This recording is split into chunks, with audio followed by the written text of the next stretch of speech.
ভূমিকম্পে রাজধানী শহর ঢাকার বড় বিপদের ঝুঁকি আরও স্পষ্ট হচ্ছে। ভূমিকম্পের উৎপত্তিস্থলের নৈকট্য, অপরিকল্পিত নগরায়ন ও প্রাণহানির ঝুঁকিকে বিবেচনায় নিয়ে এমন মত দিয়েছেন ভূমিকম্প বিশেষজ্ঞরা। গত শুক্র ও গতকাল শনিবার প্রায় ৩১ ঘণ্টার মধ্যে ঢাকা ও এর আশপাশে ৪টি ভূমিকম্পের ঘটনা এমন ঝুঁকির বিষয়টি সামনে এনেছে। এর মধ্যে শুক্রবার সকালে ঢাকা থেকে প্রায় ২৫ কিলোমিটার দূরে রিক্টার স্কেলে ৫.৭ মাত্রার ভূমিকম্পটির উৎস ছিল নরসিংদীর মাধবদী।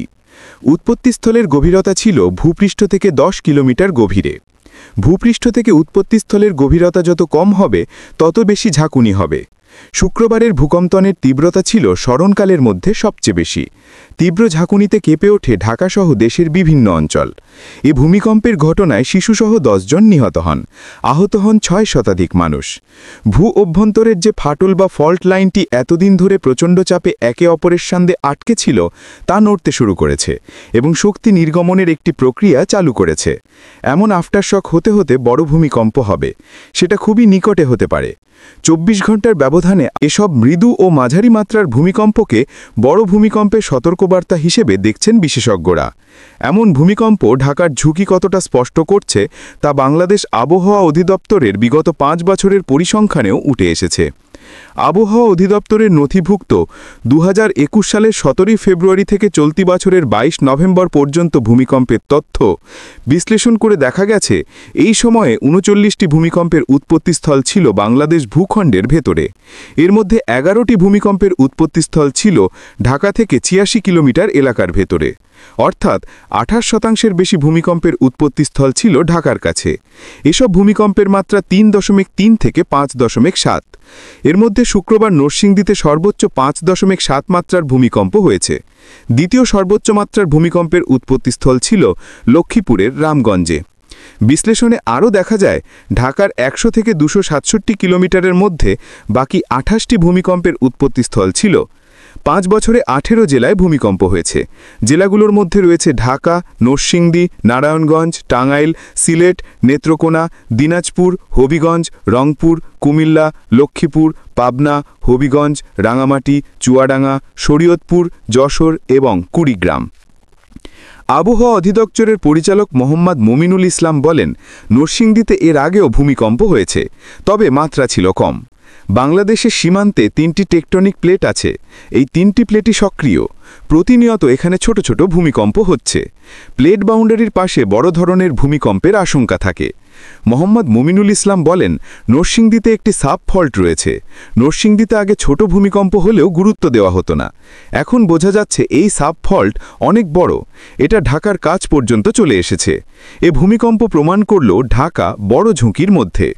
গত ৫ বছরে বাংলাদেশ ভূখণ্ডে হওয়া ৩৯টি ভূমিকম্প কোন সময় হয়েছে সেটিও আবহাওয়া অধিদপ্তরের বিশ্লেষণে এসেছে। এতে দেখা গেছে বেশিরভাগ ভূমিকম্প হয়েছে রাতে, যেমন সন্ধ্যা ৬টা থেকে ভোর ৬টা পর্যন্ত সময় ভূমিকম্প হয়েছে ২৩টি। বাকি ১৬টি ভূমিকম্প হয়েছে দিনের বেলায়, ভোর ৬টা থেকে সন্ধে ৬টা পর্যন্ত।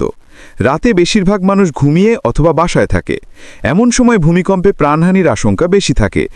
ভূমিকম্প বিশেষজ্ঞ অধ্যাপক হুমায়ুন আখতার বলেন, যে পরিমাণ ভূমিকম্পের শক্তি সাবডাকশন জোনে বা দুটি টেকটনিক প্লেটের সংযোগস্থলে পুঞ্জীভূত হয়ে আছে তার ১%রও কম নির্গত হয়েছে। ফলে বারবার হওয়া এই ভূকম্পগুলো বড় একটি ভূমিকম্পের পথ খুলে দিয়েছে। অধ্যাপক হুমায়ুন আখতার আরও বলেন, শুক্রবারের ভূমিকম্পের পর আফটারশক হবে এমনটা আগেই ধারণা করা হয়েছিল, তবে আফটারশকগুলো গুরুত্বপূর্ণ। কারণ হিসেবে তিনি বলেন, ভূ অভ্যন্তরের যে ফাটল বা ফল্ট লাইনটি এতদিন ধরে প্রচণ্ড চাপে একে অপরের সঙ্গে আটকে ছিল তা নড়তে শুরু করেছে এবং শক্তি নির্গমনের একটি প্রক্রিয়া চালু করেছে। এমন আফটারশক হতে হতে বড় ভূমিকম্প হবে, সেটা খুবই নিকটে হতে পারে। বাংলাদেশ প্রকৌশল বিশ্ববিদ্যালয়ের পুরকৌশল বিভাগের অধ্যাপক রাকিব হাসান ৪টি কারণে ঢাকার বিপদটা স্পষ্ট হচ্ছে বলে মনে করেন। তিনি বলেন, উৎপত্তিস্থল থেকে ঢাকার নৈকট্য একটা কারণ। ঢাকার কাছে এই ফলটা সম্পর্কে এত স্পষ্ট ধারণা ছিল না, সেটা এখন খুলতে শুরু করেছে, যার প্রভাবে সামনে আরও ভূমিকম্প হতে পারে। মাটির গঠনকে দ্বিতীয় কারণ হিসেবে উল্লেখ করে রাকিব হাসান বলেন, ঢাকার নতুন অংশগুলো খুব নিচু জায়গায় মাটি ভরাট করে গড়ে উঠেছে। এমন অঞ্চলে ভূমিকম্পের তীব্রতা আরও বেড়ে যায়। তৃতীয়ত, ঢাকার ভবনগুলো ইমারত নির্মাণ বিধিমালা ডিজাইন কোড মেনে হচ্ছে না। 4 নম্বর হল ঢাকা শহরে জনঘনত্ব। এ কারণে ক্ষতি বেশি হবে। 2016 সালে ভূমিকম্পের প্রভাবে সৃষ্ট দুর্যোগ মোকাবিলার অংশ হিসেবে ন্যাশনাল অপারেশন সেন্টার নির্মাণে চীনের সঙ্গে চুক্তি হলেও গত 1 দশকে এ বিষয়ে কোনো অগ্রগতি হয়নি। এ সেন্টার নির্মাণে রাজধানীর তেজগাঁও এলাকায় জায়গাও বরাদ্দ দেওয়া হয়েছিল। দুর্যোগ ব্যবস্থাপনা ও ত্রাণ মন্ত্রণালয়ের দুর্যোগ ব্যবস্থাপনা শাখার যুগ্ম সচিব আবু দাউদ মোহাম্মদ গোলাম মুস্তাফা বলেন, তেজগাঁওয়ে 1 একর জায়গা দেওয়া হয়েছিল, কিন্তু ভবন নির্মাণ করতে গেলে নির্মাণ সামগ্রী রাখার জন্য কমপক্ষে আরও 25 বর্গমিটার জায়গা থাকা দরকার। সেটা পাওয়া যায়নি।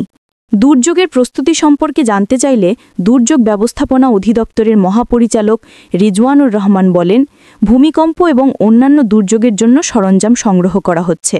বড় দুর্যোগের ক্ষেত্রে সশস্ত্র বাহিনী এবং ফায়ার সার্ভিসকে ব্যবহার করা হয়। বিভিন্ন সংস্থার জন্য আরও সরঞ্জাম সংগ্রহের কাজ চলমান জানিয়ে তিনি বলেন, দ্রুততার সঙ্গে আমরা সে সংগ্রহ সম্পন্ন করার চেষ্টা করছি।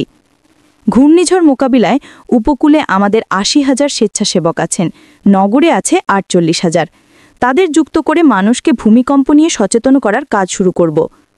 তবে প্রস্তুতি ও করণীয় দিকগুলো যথেষ্ট নয় বলে মনে করেন দুর্যোগ ফোরামের সদস্য সচিব গওহর নঈমোয়ারা।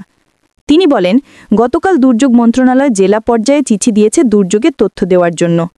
এ ধরনের দুর্যোগে এমনিতে তথ্য আসার কথা, সেটার জন্য চিঠি দিতে হবে কেন? দুর্যোগ ব্যবস্থাপনায় সময়টা খুবই গুরুত্বপূর্ণ। নরসিংদীর দুর্যোগের তথ্য আসতে লেগেছে 1 দিনেরও বেশি সময়। দুর্যোগ ব্যবস্থাপনায় স্থানীয় সরকারের জায়গা নেই জানিয়ে গওহর নঈমোয়ারা বলেন, যে দেশগুলো স্থানীয় সরকারকে দুর্যোগ ব্যবস্থাপনায় অন্তর্ভুক্ত করেছে তারা দুর্যোগ মোকাবিলায় এগিয়ে আছে। দুর্যোগ নিয়ে সচেতনতার বিষয়টি পাঠ্যসূচিতে থাকতে হবে উল্লেখ করে তিনি বলেন, বিভিন্ন ছাত্রাবাস থেকে ছাত্ররা লাফিয়ে পড়েছে। এরকম কেন হবে? বিশ্ববিদ্যালয় কর্তৃপক্ষ এসব চর্চা করায় না, এটা স্কুল থেকে শেখাতে হবে। দর্শক, আপনিও কি তাই মনে করেন? কমেন্টে লিখে জানান আপনার মতামত। আর এই বিশ্লেষণটি ভালো লেগে থাকলে লাইক দিন, শেয়ার করুন আর সাবস্ক্রাইব করে নবকলি স্টুডিওর পাশে থাকুন। সচেতন সমাজের পথে একসাথে হোক পথচলা। আল্লাহ হাফেজ।